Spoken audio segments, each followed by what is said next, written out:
About cinema therapy. Next week, we'll start talking about social media and its impact on society.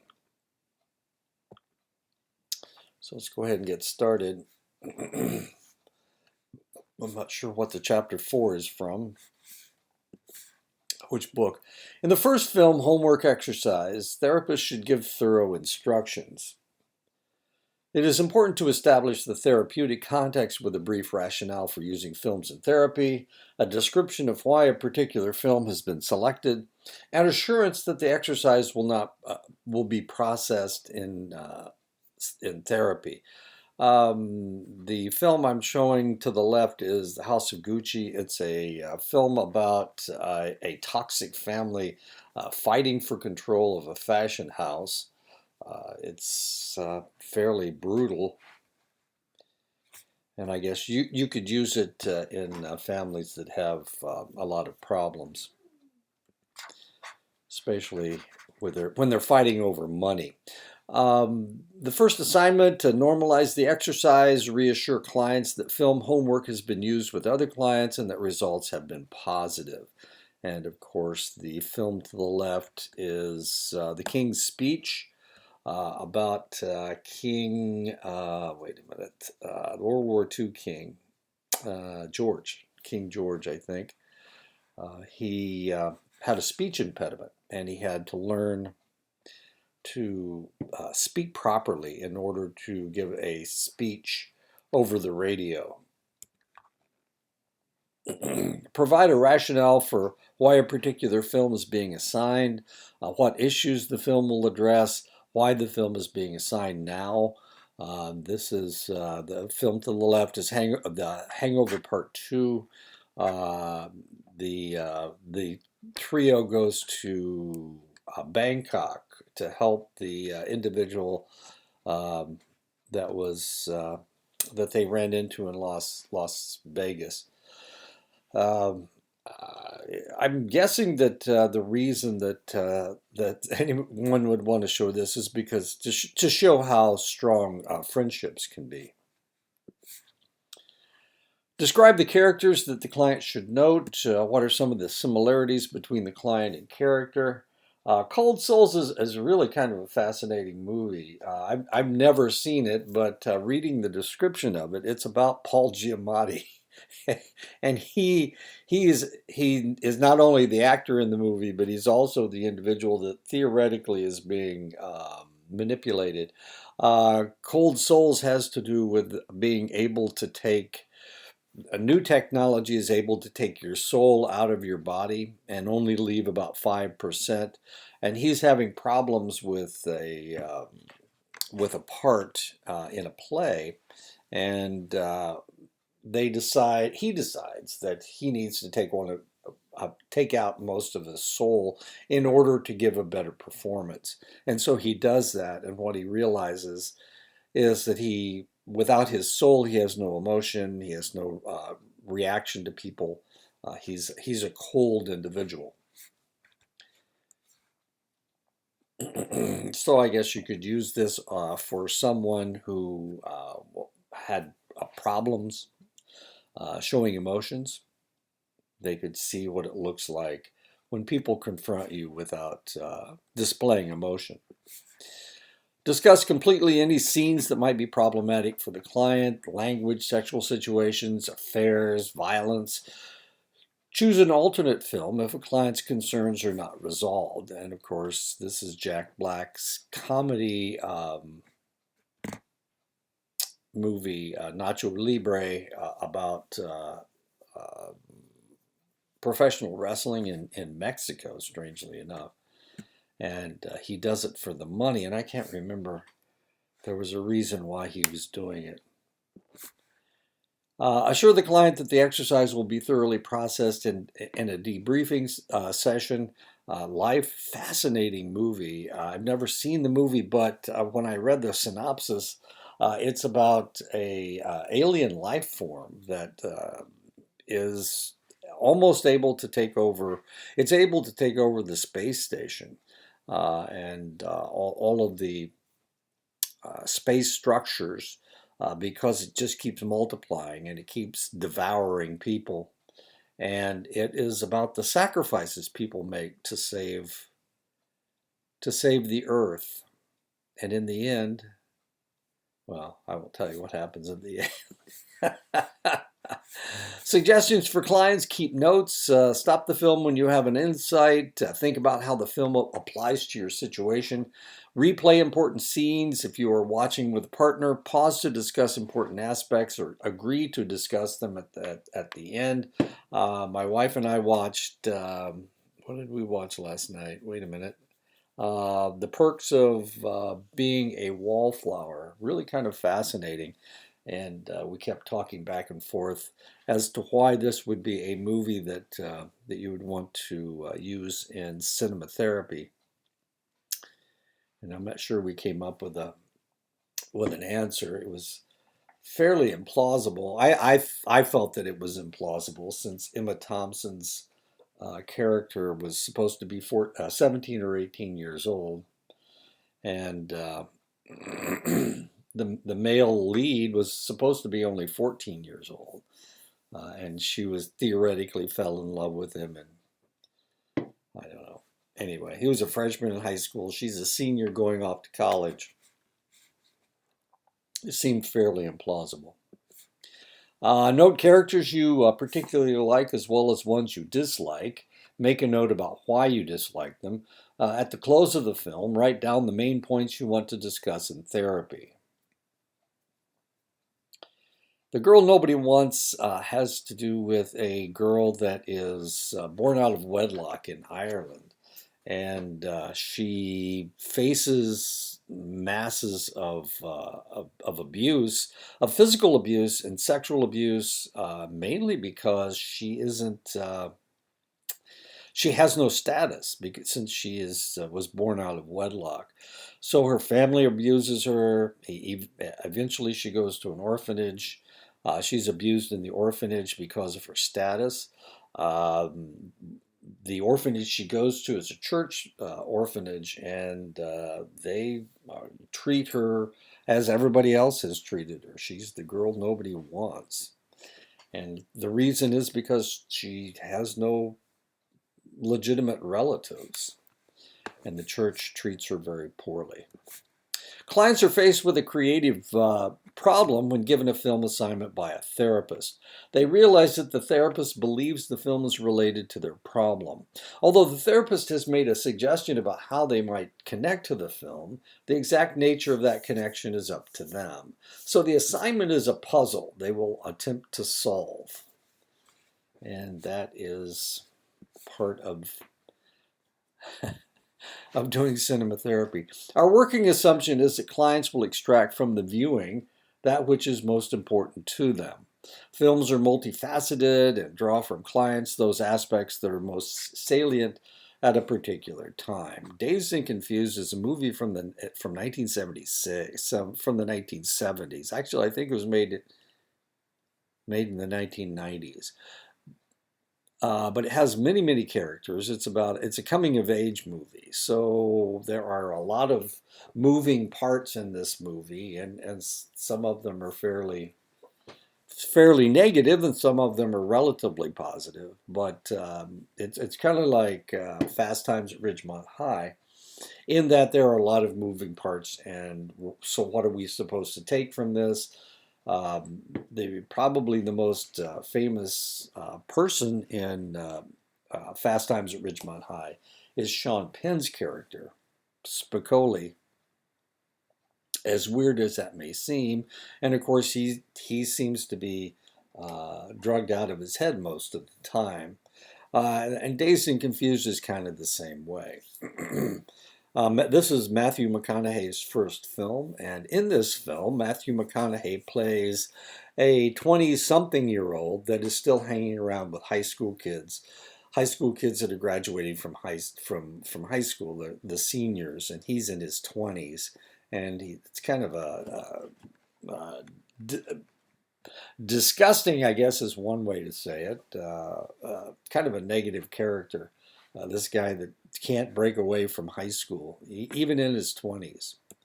Should be growing up. Films as puzzles for clients to solve. We are curious about what connections of all the possible connections clients might make with a film, what will stand out to them. As therapists, we have our ideas about what conclusions clients will come to, but clients almost always surprise us with their unique solutions to the puzzle. Sometimes clients will have interpretations that are in sharp contrast to the therapist's ideas. Differences in interpretation between the therapist and client can also lead to productive insights. The power of cinema therapy is in the interplay between therapist and client, trying to figure out how these things are working. Memento is a fascinating movie of an individual with anterograde amnesia, and he can't make new memories. And since he can't make new memories, he's a detective and he's trying to solve a crime. And every morning he has to write all these things down because every morning he wakes up and all of this is gone. So he has to create. He writes all over himself. He leaves pictures of things that happened the day before, and man, I can't remember how it turns out. It's really kind of a fascinating movie. But if you were did assign this movie, and your client might see one thing, and you would, of course, expect them to see something totally different. Remedies for bad connections. Ask why. What was the client looking for, and what did they see? This is The Life of Pi. Fascinating. It's a fascinating movie. I've never actually seen it, but reading the synopsis, it's really kind of strange. This guy, Pi, that's him right there, is the sole survivor of a shipwreck, and there are several animals on the lifeboat, and one of them is a Bengal tiger that he tries to befriend, but it doesn't work out that way. And the tiger is able to dispatch several dangerous creatures on the lifeboat that threaten Pi. And eventually, of course, they help each other, and he thinks because of all the help that each of them have given each other, that there's a connection between the two of them. But as soon as the tiger gets an opportunity to escape, he does, and doesn't look back, and Pi is kind of hurt. So remedies for bad connections, find out if some element in the film violated important values. Girl with the dragon tattoo, she's a bit of a strange character. She is raped at one point in the movie. She is able to get back at her rapist by tasing him and raping him back. As odd as that is, she has this very strange haircut throughout most of it. She's covered in ink. She has lots of piercings. What is it? And that's possible. It's possible that the rape scenes might offend people. The fact that she was able to retaliate and retaliates in kind, that might offend people.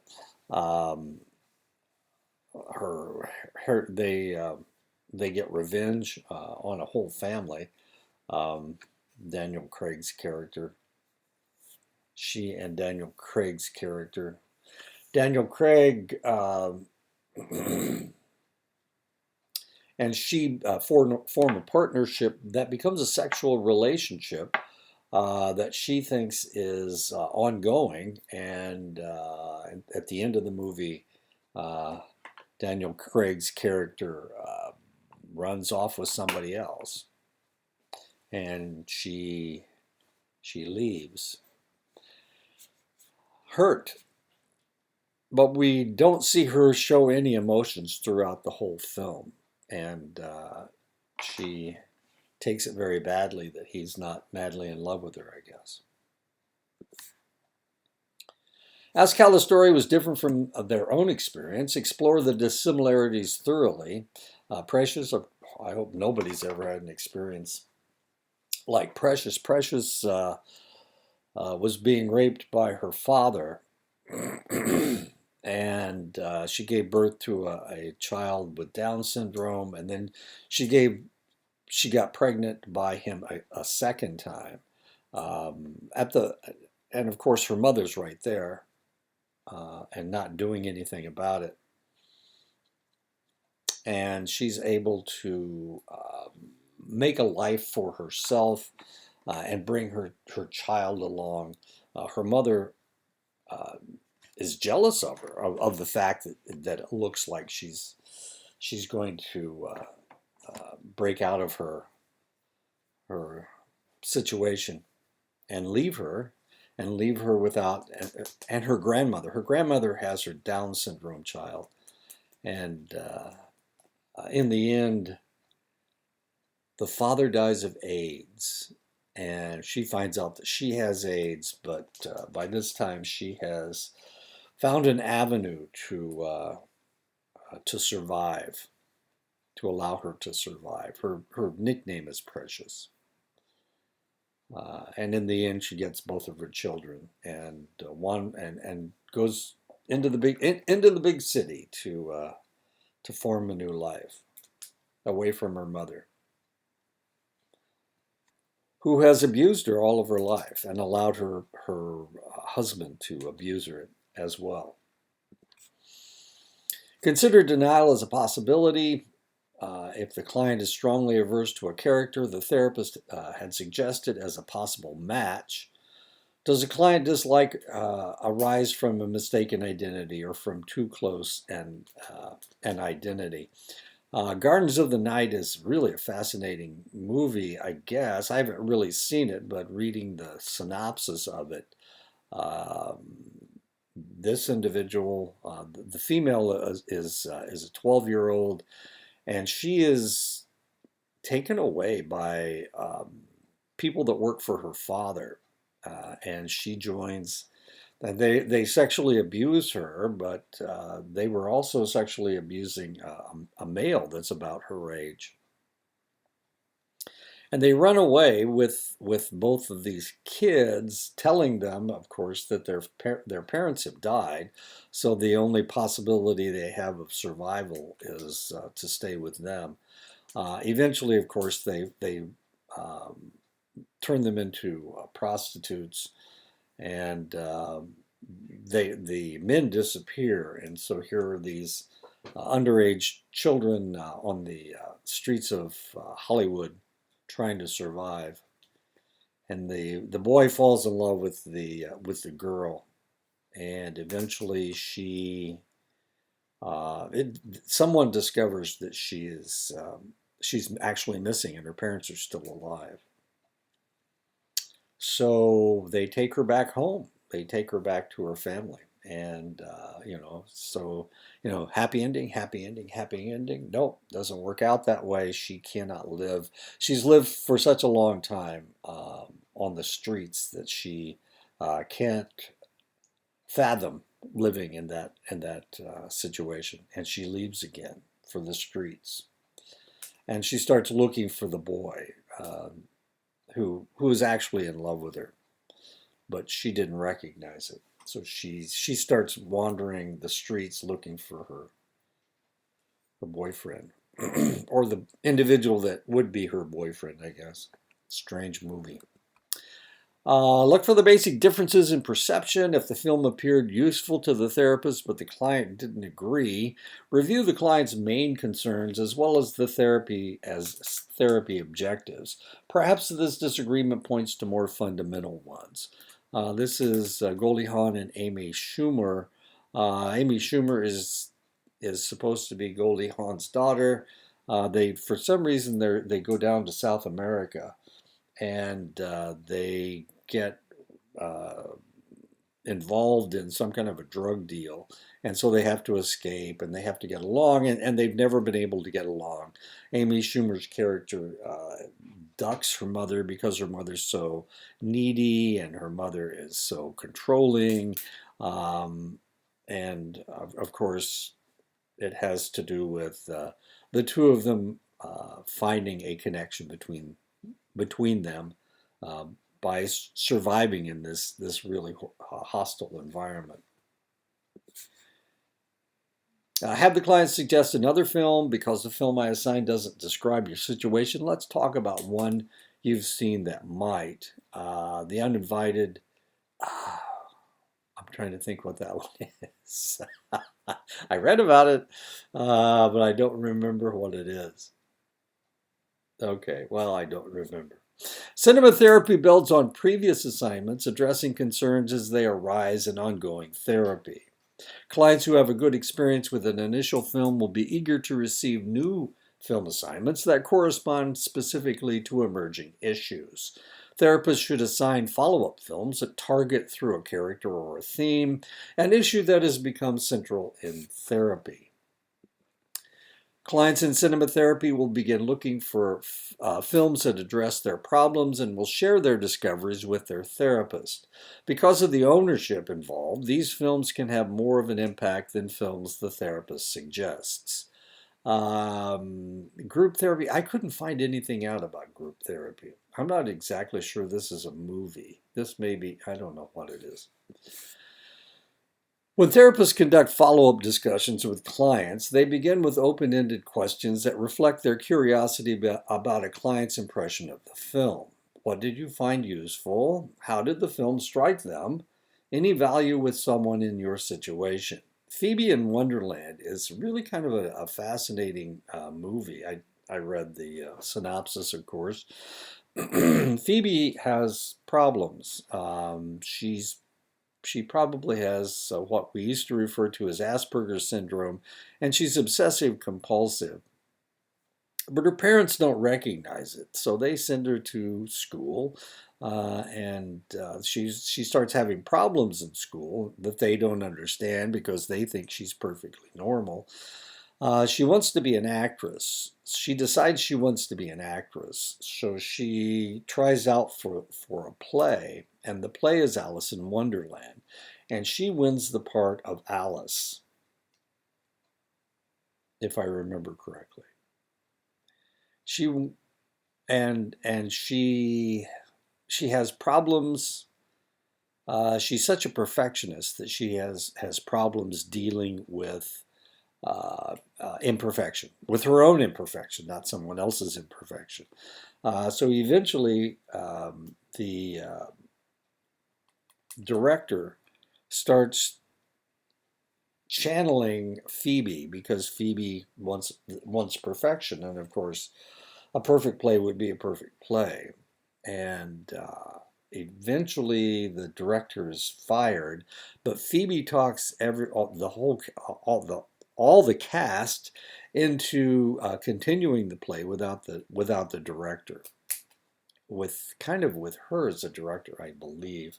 Anyway, eventually the mother and the father realize that she's got a problem, all right. And we haven't seen it over all these years. Even clients who dislike a film may add a note of promise. It was hard to take because it hit too close to home.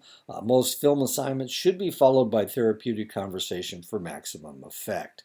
The Burning Bed is an old movie from the 1970s. It was a made-for-television movie. It starred Farrah Fawcett. She has 3 children. Her husband is abusive.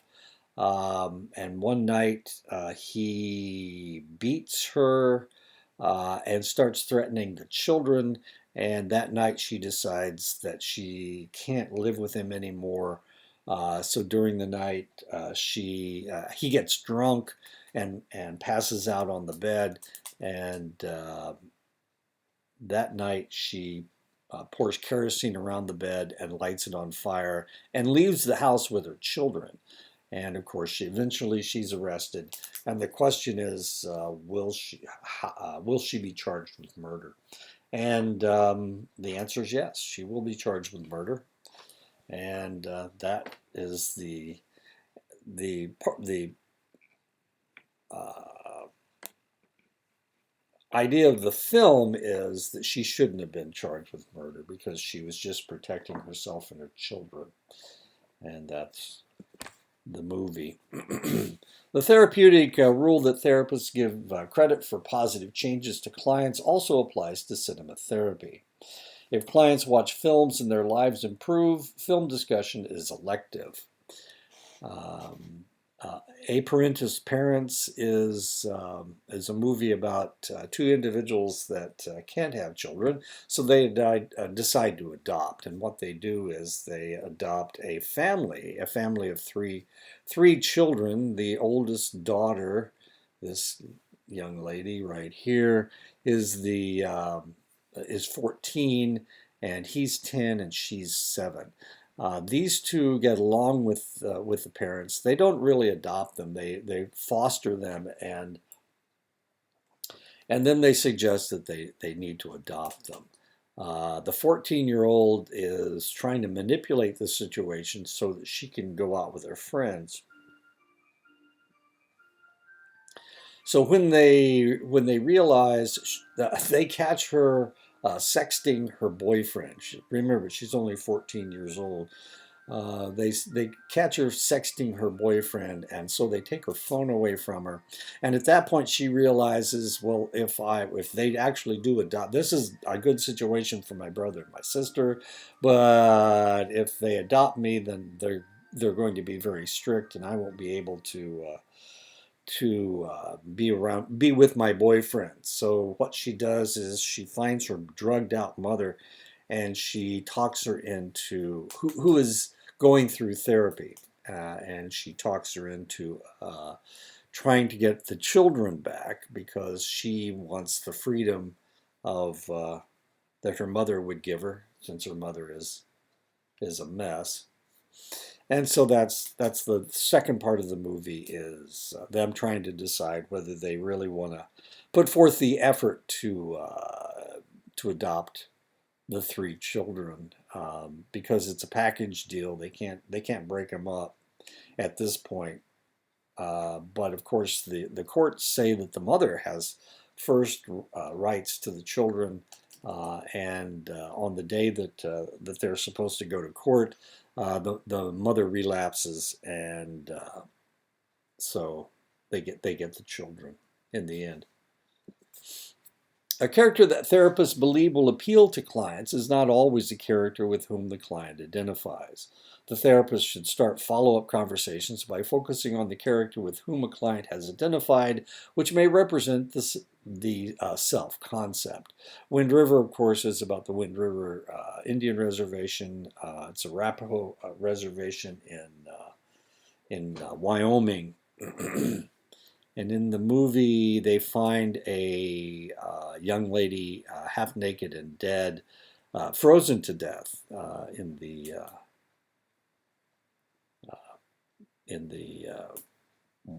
off the reservation. She's off the reservation. So he is what is he? He's not a border guard. He works for the Wildlife Service. And he's a tracker. So they decide that, so the police in the area, of course, all the law enforcement in the area come together, and she is an FBI agent. And what they're trying to do is figure out why this lady ran out in the middle of because they could see that she ran from someplace, and they're trying to figure out who was chasing her or what the situation was. And eventually they discover that she was on an oil rig off the reservation, and that she had a boyfriend. It's a very involved story, and in the end, of course, uh, the in the end, the individual is punished for his crime.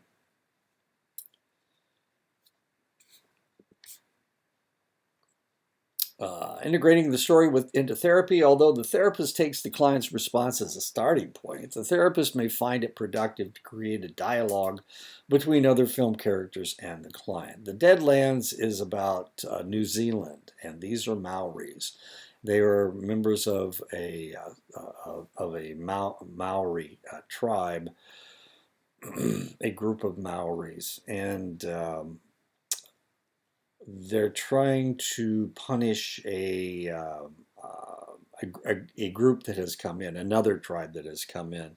They're trying to exact punishment on another group. He's a warrior that can't be defeated, and this is a young 14-year-old boy, and they make a pact. And eventually, of course, they exact their revenge.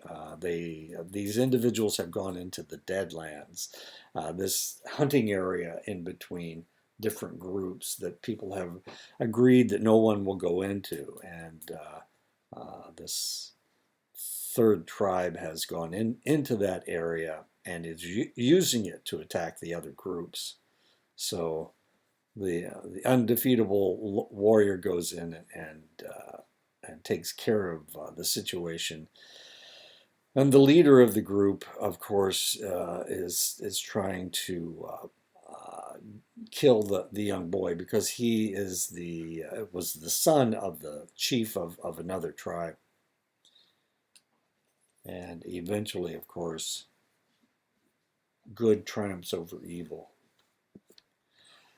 Follow-up questions. Which character did you most identify with? If you were watching Toy Story, would you be the Tyrannosaurus Rex or the Tom Hanks character or Buzz Lightyear or Mr. Potato Head?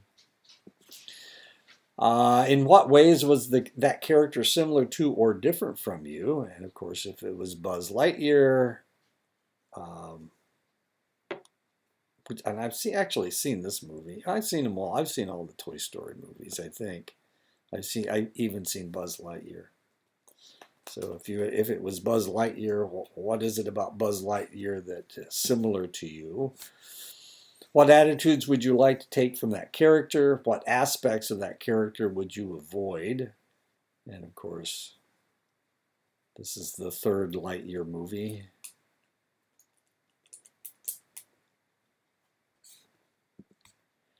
Are there other characters in the film who present positive options, and in what ways do they? Is Woody one of the characters that you could possibly identify with? Who were the antagonists and what obstacles did they present? How are they similar to the people or situations in your own world? And of course, I've had a lot of people talk about Mean Girls. I've never actually seen the movie. It's Lindsay Lohan before she went crazy, I guess. But the Mean Girls, I guess, they form a group in school and they kind of bully everybody. And Lindsay Lohan, and they're rich and attractive or whatever, and so they kind of adopt her into their group for some reason. I'm not really sure why, but eventually, of course, good triumphs over evil, and I'm not sure about it. I guess I should watch the movie. How did the protagonist succeed in overcoming the challenge? How can you use a similar strategy to overcome your own challenges? Clueless, of course. A therapist must also pay attention to characters' clients' dislikes and ask whether these characters have counterparts in the real world. We question a client about how an antagonistic character represents an obstacle and how that obstacle was overcome. And of course, when we're talking about the people that we identify with, we're also talking about individuals that we don't identify with, the negative individuals, or the people that we see as the enemy. As the antagonist in the movie, like the abusive husband in The Burning Bed.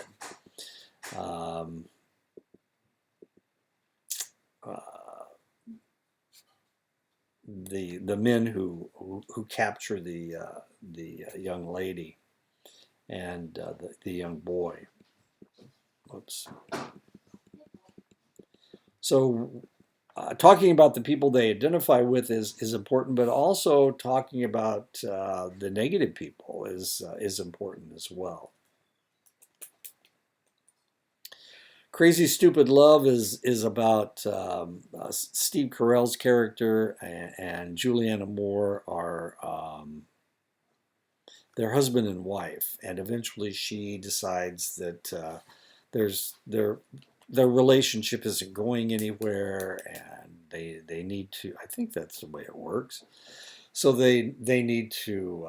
She wants to get a divorce, so he decides that he needs to become a more sexy character, a more dynamic character. And so he's at a bar one night, and Ryan Gosling's character, he sees this guy. He sees Ryan Gosling, and he sees that he always scores. He always goes home with a woman. So he eventually Ryan Gosling takes him under his wing and teaches him how to be this sexy man that always scores.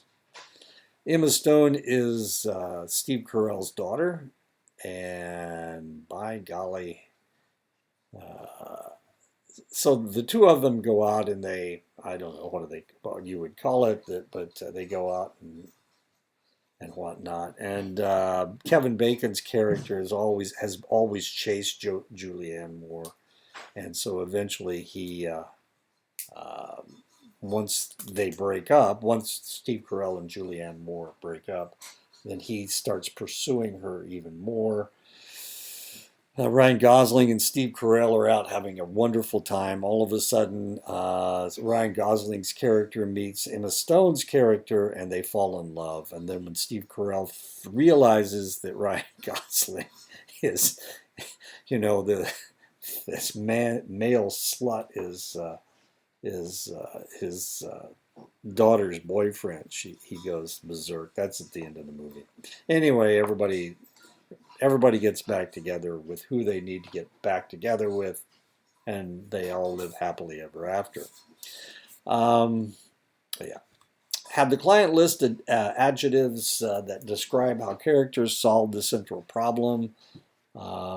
Yes Man is about an individual that is cursed with, he's a lawyer who's used to manipulating the world into his oyster, and eventually, and his son curses him that he has to oh no, that's not right. Wait a minute, I'm the wrong movie. uh, Yes Man is about Jim Carrey's character goes to a meeting, and this guy says, do you always say no?" And we all say no. Let's just say yes to everything. And so he starts saying yes to everything, and the whole world changes. Zoe Deschanel is in the movie. Um, it's really kind of fascinating that things start happening positively for him, and of course, in the end, he's a loan officer at a bank, and he keeps giving everybody all these fabulous loans. Gives anybody a loan because he can't say no to anybody. Jim Carrey again. Have the client apply these adjectives to their own situation. How would those qualities help a client reach therapy goals? Um, I'm trying to remember Dark Crimes. I can't remember. Oh, the synopsis was like a sentence. I can't remember what it was about. Determine if the client has a significant concern with how a film character solved the central problem. If so, what is the concern? Fire Island is about a group of gay friends who go to Fire Island, which is a party destination for gay males. And it is about the romantic interactions going on, not between them, because they're friends, but they're not lovers, with them trying to pick up on other individuals. And it's about them trying to help other people. It's a very involved film. Find ways to modify the solution so that it works for the client. The Fault in Our Stars is a John Green movie. Both of these individuals have terminal illnesses, theoretically terminal illnesses. They're both fighting the illnesses. One has cancer and the other one has, I can't remember what the other one has. Anyway, they fall in love. They are both in treatment for a terminal illness, and they go to a grief counselor. It's a group thing, and they fall in love. And it's about the whole point is they're both terminal, so what's the use? But at the same time, they teach each other that good is good, and so you got to go for it while you can. I'll tell you what happens. Okay, now we're going to talk about a piece of research done by Julianne Hamilton. This is about cinematherapy. It's a new form of cinematherapy called movie model. And if you want to find the original research, here's the DOI number. Okay. Research on film therapy shows a range of benefits. So cinematherapy, and we've talked about cinematherapy over the last couple of weeks. It does work. It can work. If you focus on it, it can work. You don't have to use it with everybody, but it does work if you use it with select clients. So film therapy shows a range of benefits. It reduces parent-adolescent conflict in school-based counseling and facilitates catharsis, increases empathy, eases dialogue, and promotes interpersonal learning. And this is from a study done by Tamas Haddad and Shechtman in 2019. We already looked at the Doom-Krake research in 2014. Group therapy, it reduces anxiety and makes participation more appealing for group therapy, cinematherapy. It helps young people diagnosed with autism spectrum disorder identify positive strengths and build resilience. And that's we also looked at that piece of research by Carolyn Schur in 2018. Cognitive behavioral counseling based film therapy helps improve communication skills. That's one that we haven't looked at, but it's Alzada in 2019. Talking about movie characters help psychiatric patients express thoughts and feelings. That's by Yazici et al. In 2014. I don't think we looked at that one. Discussing superhero movies enables young people diagnosed with schizophrenia to reconceptualize their stories and envisage new possibilities. And that's by Tollfree in 2016. I think we did look at that one. So here's the movie model. Movie stand is an acronym, okay? So MOVIE model. The MOVIE model supports watching and discussing movies as part of the therapeutic process. It integrates elements of mindfulness, experiential, and narrative therapy, but can be adapted to suit most counseling approaches. So it doesn't have to be mindfulness therapy or experiential therapy or narrative therapy. You can use it in cognitive behavioral therapy or existential therapy or Gestalt. Clients can engage with the movie both emotionally and intellectually, and that's what you're trying to get them to do, to lose themselves in the movie. So the M of movie model is mindfulness engagement. The model begins with mindful engagement through awareness of thought and feelings while viewing. So they're aware of what emotions that they are, it is engendering in them. Somatic sensations should be noted associated with emotional affect states. both while viewing and discussing the film in a therapeutic setting. So they need to be aware of how they feel emotionally and how it changes the way that their body changes from the film. And they need to not only acknowledge that, that's what mindfulness is. They need not only acknowledge that when it's happening, but they also need to acknowledge that to the therapist in the therapist setting.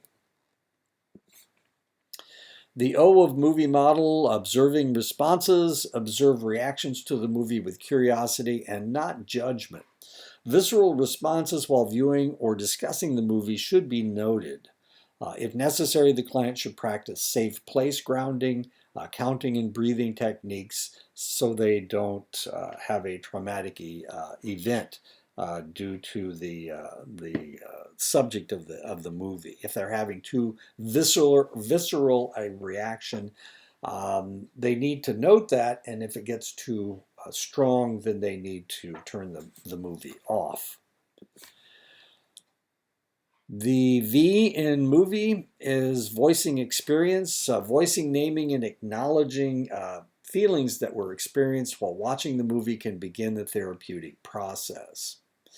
Articulating experiences in safety can play a key role in recovering from post-traumatic stress. And of course, this is something that we have noted with combat veterans coming back from war zones. The more they talk about it, in a safe setting, of course, the more they talk about it, the better they feel, and the less impact the post-traumatic stress disorder has on them.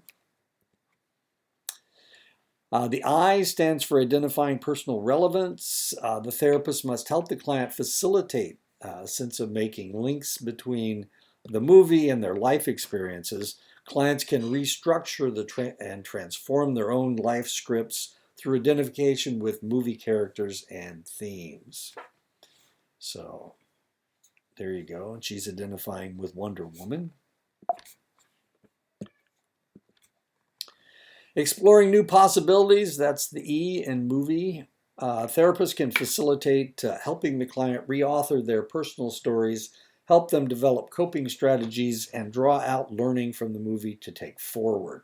The therapist can suggest imagining a sequel and how they will look in a better place. And that is the end of the lecture. Next week we will start on social media.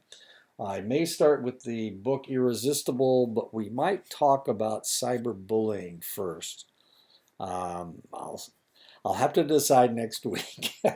I'll see if I can get the lecture done on Irresistible. I've read the book, but now I have to create the PowerPoint. So next week we start talking about social media.